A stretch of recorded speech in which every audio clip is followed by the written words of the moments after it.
અમદાવાદ શહેરમાં અસામાજિક તત્વો બેફામ ઇટાલિયન બેકરી પાસે ગત મોડી રાત્રે ફાયરિંગનો બનાવ બન્યો। અમદાવાદ શહેરમાં કાયદો અને વ્યવસ્થાની સ્થિતિ પર ફરી પ્રશ્ન ઉઠાવતો બનાવ સામે આવ્યો છે। શહેરના ઇટાલિયન બેકરી નજીક ગત મોડી રાત્રે ફાયરિંગની ઘટના બની હતી। મળતી માહિતી મુજબ કન્સ્ટ્રક્શનના ધંધામાં ભાગીદારીમાં થયેલા પૈસાના વિવાદને લઈને જહરુદ્દીન કબરુદ્દીન નાગોરીએ ફાયરિંગ કર્યું હતું। આ ઘટનામાં નાઝીર ખાન પઠાણ અને એક રાહદારીને ગોળી વાગતા બંનેને તાત્કાલિક હોસ્પિટલમાં ખસેડવામાં આવ્યા હતા। પ્રત્યક્ષદર્શીઓએ જણાવ્યું કે ગોળીબારના અવાજથી વિશાળમાં દોડધામ મચી ગઈ હતી। પોલીસ તાત્કાલિક ઘટના સ્થળે પહોંચી અને વિસ્તારને બેરિકેડ કરીને કાબૂમાં લીધો હતો। ફોરેન્સિક ટીમે પુરાવા એકત્ર કર્યા અને ઘટનાના તમામ દ્રષ્ટા લોકોના નિવેદનો નોંધ્યા। આ ઘટના સ્થાનિક વેપારી વર્ગમાં ભયનું વાતાવરણ ઊભું કરી ગઈ છે અને શહેરમાં જાહેર સ્થળોની સુરક્ષા અંગે પ્રશ્નાર્થ ઊભો થયો છે। પ્રાથમિક તપાસમાં સામે આવ્યું છે કે ભાગીદારો વચ્ચે નફા અને પૈસાની વહેંચણીને લઈને વિવાદ ચાલી રહ્યો હતો। આવા બનાવો શહેરમાં અસામાજિક તત્વોની બેફામ હરકતોને દર્શાવે છે। પોલીસ દ્વારા ગુનો નોંધવામાં આવ્યો છે અને સમગ્ર મામલે ગંભીર તપાસ હાથ ધરવામાં આવી છે। કરંજ પોલીસ સ્ટેશન દ્વારા કેસની તપાસ શરૂ કરવામાં આવી છે અને આરોપીઓને કડકમાં કડક સજા થાય તે માટે કાર્યવાહી હાથ ધરવામાં આવી છે। પોલીસ દ્વારા વિસ્તારમાં પેટ્રોલિંગ વધારવામાં આવ્યું છે અને સ્થાનિકો માટે સુરક્ષાની ખાતરી આપવામાં આવી છે। સમાજના આગેવાનો દ્વારા પણ કાયદો અને વ્યવસ્થા જાળવવા માટે તંત્રને વધુ કડક પગલાં લેવા અપીલ કરાઈ છે।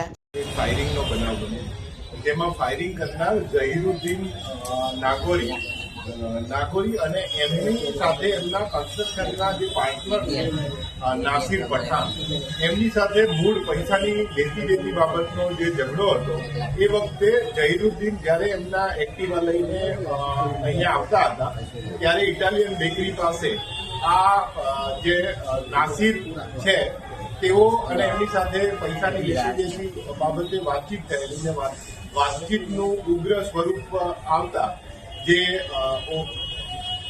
ઝહીરુદ્દીન નાગોરી છે એમણે એમની પાસેનું રહેલું જે પિસ્તલ છે એનાથી 6 રાઉન્ડ જેટલા ફાયર કરેલ, જેમાં એક મિસ ફાયર થયેલ અને ટોટલ 5 રાઉન્ડનું ફાયરિંગ થયેલ અને એમાં ટોટલ 2 લોકો ઇન્જર્ડ થયેલા છે જેમને ગોળી વાગેલી છે।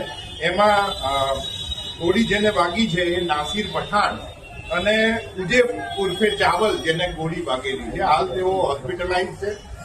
ગોળી એમની કાઢી નાખવામાં આવેલી છે અને અંડર ઓબ્ઝર્વેશન છે ડોક્ટરના।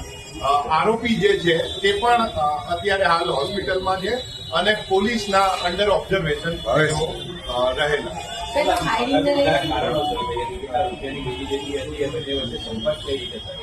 બંને ભાગીદાર હતા। 2013 થી લઈ અને 2019 સુધી તેઓએ વિવિધ સાઇટો બનાવી હતી। એના પછી પણ તેઓ કન્સ્ટ્રક્શનના બિઝનેસ સાથે જોડાયેલા હતા।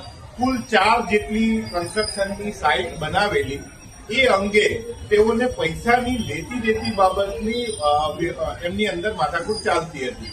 પૈસા લેવા દેવા બાબતે તેઓએ જે ધંધો કરેલો હતો એમાં 40-60ની ભાગીદારી હતી અને એ બાબતના પૈસા જે આ નાસિર પઠાણ છે અને એની સાથે એક ઇકબાલ કુરેશી છે જેઓ બંનેને આ પૈસા મળેલા ન હોય એ બાબતે તેઓની ફરિયાદ હતી અને એને કારણે આ ઝઘડો થયેલો।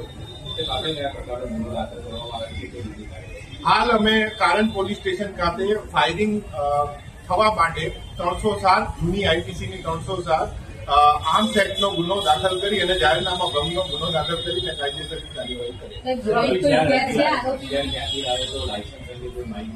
હથિયાર એ ગેરકાયદેસર હથિયાર જ છે।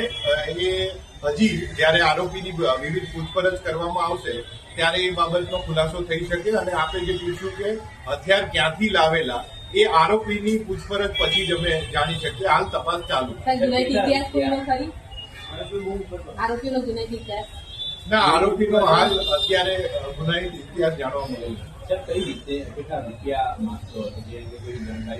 4 કન્સ્ટ્રક્શન સાઇટને કન્સ્ટ્રક્ટ કર્યા પછીનો જે નફો થયેલો છે એ નફો બાબતની આ માથાકૂટ છે અને કેટલા રૂપિયા છે એ ચારેય કન્સ્ટ્રક્શન સાઇટનો એટલે કે એમની આરોપી અને ફરિયાદીની પ્રોપર પૂછપરછ કરવામાં આવે પછી અમે કહી શકીએ કે કેટલા રૂપિયા બાબતની માથાકૂટ। હા, એ જે બનાવના સ્થળે જે હાજર રહેલા હતા એ ઉજેબ કરીને એને પણ ગોળી વાગેલી છે અને એ હાલ અંડર ઓબ્ઝર્વેશન। સાહેબ, આરોપી આ ગુના બાદ હથિયાર નદીમાં ફેંકી દીધું એવું એલિગેશન સામે આવ્યું? હા, એ આરોપીએ નદીમાં હથિયાર ફેંકેલું છે એવી માહિતી મળેલી છે અને એ બાબતે અમે તપાસ કરી રહ્યા છીએ. Okay sir